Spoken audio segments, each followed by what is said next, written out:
오늘 우리에게 주시는 하나님의 말씀은 욥기 3장 11절부터 26절 말씀입니다.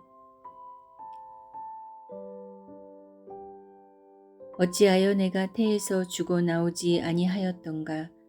어찌하여 내 어머니가 해산할 때에 내가 숨지지 아니하였던가?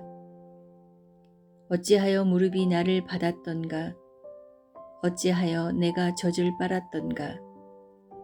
그렇지 아니하였던들 이제는 내가 평안히 누워서 자고 쉬었을 것이니 자기를 위하여 폐허를 일으킨 세상 임금들과 모사들과 함께 있었을 것이요. 혹시 금을 가지며 은으로 집을 채운 고관들과 함께 있었을 것이며 또는 낙태되어 땅에 묻힌 아이처럼 나는 존재하지 않았겠고 빛을 보지 못한 아이들 같았을 것이라.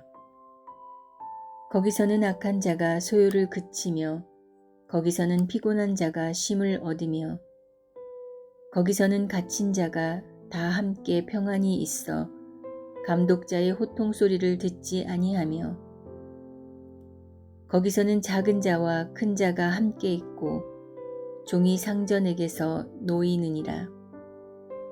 어찌하여 고난당하는 자에게 빛을 주셨으며 마음이 아픈 자에게 생명을 주셨는고?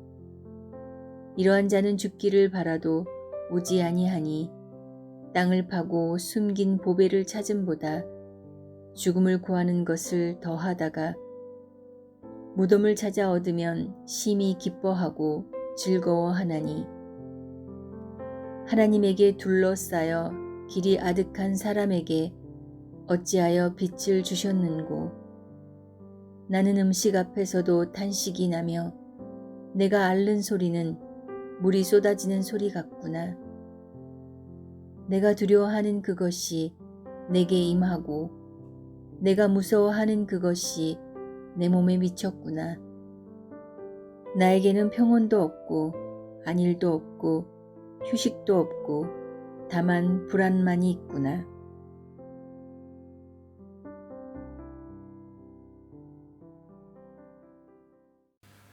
오늘 본문의 첫 절인 욥기서 3장 11절과 12절을 보겠습니다. 어찌하여 내가 태에서 죽어 나오지 아니하였던가? 어찌하여 내 어머니가 해산할 때에 내가 숨지지 아니하였던가?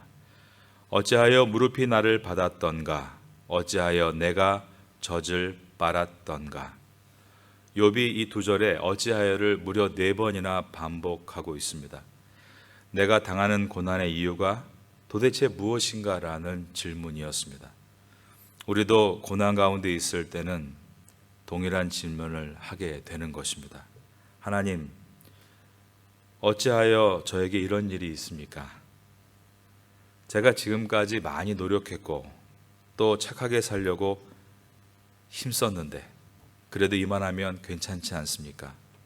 그런데 어찌하여 이런 일이 연속적으로 나에게 있습니까? 이 질문은 욥의 질문이기도 하지만 보편적인 모든 인간의 질문인 것입니다. 욥은 이 어찌하여라는 질문을 여기서 멈춘 것이 아니라 아래 20절을 보셔도 어찌하여라고 합니다. 어찌하여 고난당하는 자에게 빛을 주셨으며 마음이 아픈 자에게 생명을 주셨는고? 23절에서도 하나님에게 둘러싸여 길이 아득한 사람에게 어찌하여 빛을 주셨는고? 이렇게 말하면서 3장 전체에서 욥은 자신이 당한 고난의 이유, 즉 원인을 찾기 위해서 필사적으로 몸부림을 치고 있습니다. 여러분께서는 여러분이 당하는 고난의 이유에 대해서 어떠한 답을 갖고 계십니까?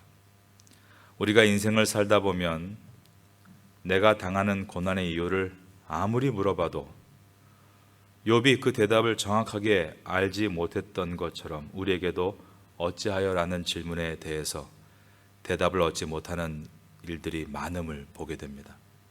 그렇지만 우리가 조금 더 묵상하면 우리뿐 아니라 예수님께서도 어찌하여라고 외치셨다는 것을 보게 됩니다. 마가복음 15장 34절에 보면 예수님은 십자가 위에서 다음과 같은 절규를 하셨습니다. 제9시에 예수께서 크게 소리 지르시되 엘리 엘리 라마 사박다니 하시니, 이를 번역하면 나의 하나님 나의 하나님, 그 다음 저를 따라하겠습니다.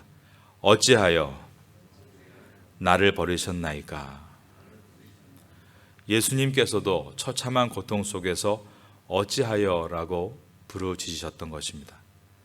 저는 하나님의 말씀이 내가 이렇게 고난당할 때, 그래 그 고난은 이런 것이다 해법을 주시는 것보다 우리 구주 예수님께서도 우리와 똑같이 고통을 당하시며 어찌하여라고 부르짖으신 것이 더 많은 위로와 용기를 준다는 생각이 듭니다. 욥은 어찌하여라며 지금 몸부림을 치고 있습니다. 이것은 활어가 살아 요동치듯이 그의 신앙이 죽지 않았음을 보여줍니다. 욥은 온 힘을 다해 자기의 영혼을 흔들어 깨우고 있었습니다. 그런데 이 내용은 내가 죽었더라면 차라리 더 좋겠다라는 말이 아닙니다. 오늘 이 본문에서 어찌하여라는 반복은 욥기서가 시가서이죠. 시적인 표현입니다. 시가 가진 함축적인 의미와 상징적인 특징이 있다는 것을 생각할 때 이 어찌하여라는 호소는 내면적으로는 하나님께 고난을 묻고 있지만 이것 전체가 욥의 기도인 것입니다. 그러면서 그는 외적으로는 이런 고난을 받을 바에야 차라리 이 세상에서 태어나지 않았더라면 더 좋을 뻔했다라는 이 표현은 시가 가진 함축적인 의미로서 그는 하나님 앞에 간절히 기도하며 인생의 목적을 찾고 있는 것이었습니다. 11절에서 어찌하여 내가 태에서 죽어 나오지 아니하였던가, 어찌하여 내가 어머니가 해산할 때에 내가 숨지지 아니하였던가. 12절에서 어찌하여 무릎이 나를 받았던가, 어찌하여 내가 젖을 빨았던가. 이것은 출생의 전 과정을 순서대로 묘사한 것입니다. 뱃속에서 죽지 않고 순조롭게 해산이 되고 산파가 잘 받아내고 엄마의 젖을 건강하게 빨므로 살아난 것입니다. 이 중에 하나라도 잘못이 되면 인간은 생명을 얻지 못합니다. 욥은 어찌하여를 반복하며 어찌하여 이 모든 과정이 하나도 착오 없이 진행이 돼서 내가 태어났는가를 탄식합니다. 그런데 우리는 이 시가서인 욥의 시를 통해서 역설적으로 우리가 이 땅에 태어나 살고 있는 것이 얼마나 큰 은혜인가를 돌아보게 됩니다. 우리가 부모의 뱃속에서 잉태되고 자라고 자궁을 통해 나오는 모든 과정에 단 하나라도 잘못되면 우리는 이 땅에 태어나지 못했다는 것입니다. 그리고 태어났다 하더라도 건강하지 못했다면 오늘까지 이르지를 못했습니다. 루카스라는 뮤지컬이 있습니다. 실화를 바탕으로 만든 뮤지컬인데 캐나다 토론토에 지능이 7살밖에 되지 않는 지적 장애인 부부에게 기적적으로 아기가 생긴 것입니다. 그런데 아기가 또한 선천적인 기형이기 때문에 자궁에서 나와서 탯줄을 끊으면 15분 내로 죽는다는 의사의 판정을 받았습니다. 그런데 이 장애인 부부는 자식을 낳기로 결정합니다. 그리고 이 일을 그들이 머무는 공동체인 데이브레이크라는 단체가 돕습니다. 뮤지컬 루카스는 이 장애인 부부가 자녀를 낳아 15분밖에 만날 수 없는 날들을 기다리면서 뱃속의 아기를 향해 7살 지능의 아빠가 불러주는 세상에서 가장 아름다운 노래를 담은 뮤지컬입니다. 이 아이는 태어나서 기적적으로 15분이 아니라 17일을 살다가 부모 곁을 떠났다고 합니다. 우리가 우리의 자녀들이 건강하게 살고 있는 것이, 그리고 우리의 남편과 아내가 건강하게 살고 있는 것이 얼마나 놀랍고 감사한 일인지를 오늘 본문은 역설적으로 우리에게 말씀하고 있는 것입니다. 13절을 보겠습니다. 그렇지 아니하였던들 이제는 내가 평안히 누워서 자고 쉬었을 것이니 욥은 그에게 닥친 정신적인 그리고 육체적인 고통의 무게를 견디지 못하고 있었고 죽음을 평안과 쉼으로 묘사하고 있습니다. 14절도 봅니다. 자기를 위하여 폐허를 일으킨 세상 임금들과 모사들과 함께 있었을 것이요. 욥에게 죽음의 세계란 임금과 모사와 그리고 고관들과 함께 평안하게 안식할 수 있는 곳으로 여겨졌습니다.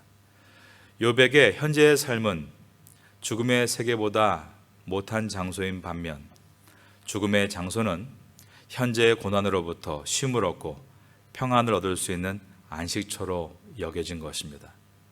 우리말 중에도 사는 것이 죽는 이만 못하다는 말이 있지 않습니까? 사는 것이 너무 힘들 때는 차라리 죽는 것이 더 낫다라고 생각이 들 때도 다 있는 것입니다. 욥도 죽기를 더 원한다라고 말하고 있습니다. 21절과 22절을 보겠습니다. 이러한 자는 죽기를 바라도 오지 아니하니 땅을 파고 숨긴 보배를 찾음보다 죽음을 구하는 것을 더하다가 무덤을 찾아 얻으면 심히 기뻐하고 즐거워하나니.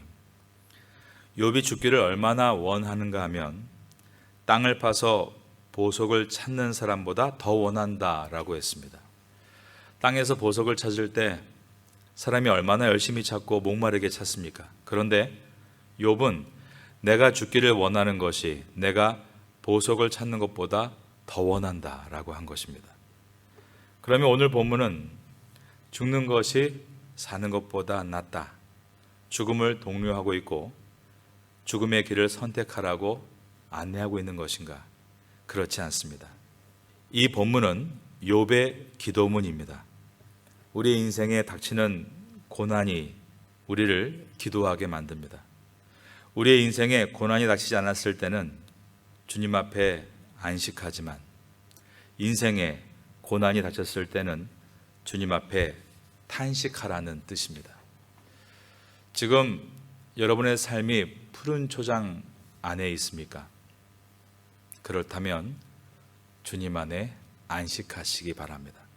안식을 누리는 것도 축복입니다. 그런데 지금 사망의 음침한 골짜기 안에 계십니까? 그러면 주님 앞에 탄식하시기 바랍니다.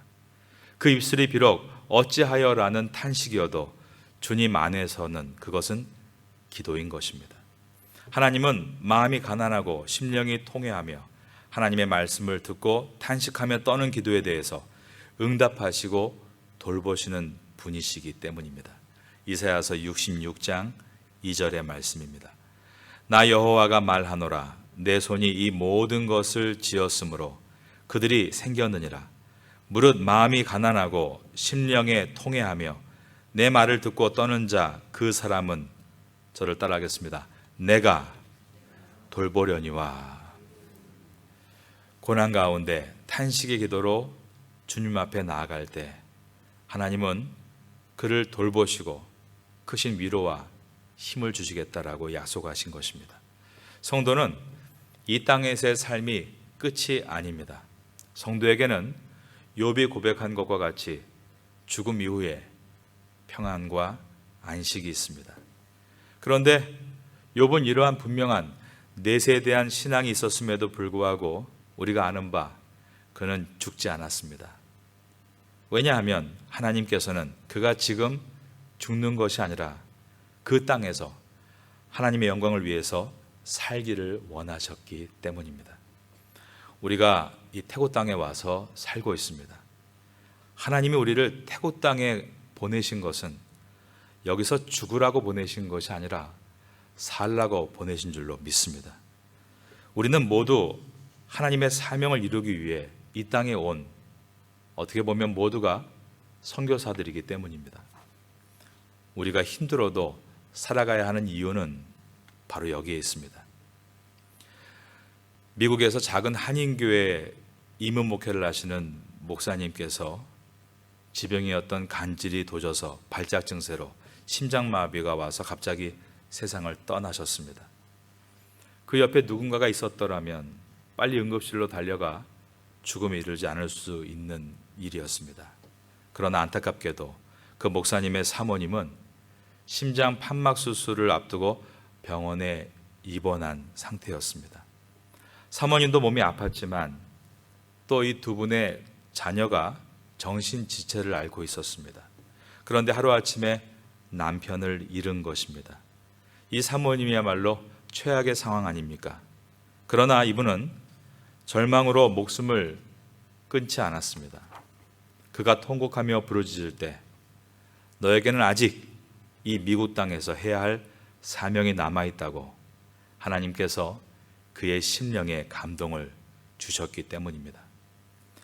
죽는 것이 사는 것보다 더 나았던 욥이 죽지 않고 계속 내일을 맞았던 이유는 막연히 좋아지겠지 그런 기대 때문이 아니었습니다.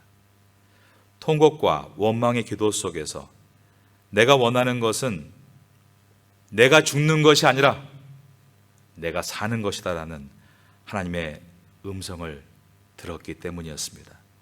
이 하나님의 음성에 대해서 이제 앞으로 욥기서는 자세하게 우리에게 가르쳐 줄 것입니다. 오늘 새벽에도 주 앞에 나와 기도하시는 여러분, 우리는 어쩔 수 없이 어찌하여라고 부르짖을 수밖에 없지만 주님은 그 기도도 귀하게 들으시고 우리 심령 속에 내가 너를 태국 땅에 불렀다, 내가 너를 향한 기대와 계획이 변하지 않았다라는 세미한 음성을 듣게 되므로 우리의 심령은 회복되어 다시 오늘을 살고 내일을 준비하게 되는 것입니다. 이 은혜를 붙들고 새벽에 기도하시고 세임 얻는 우리 모두가 될 수 있기를 마지막으로 예수님의 이름으로 축원합니다.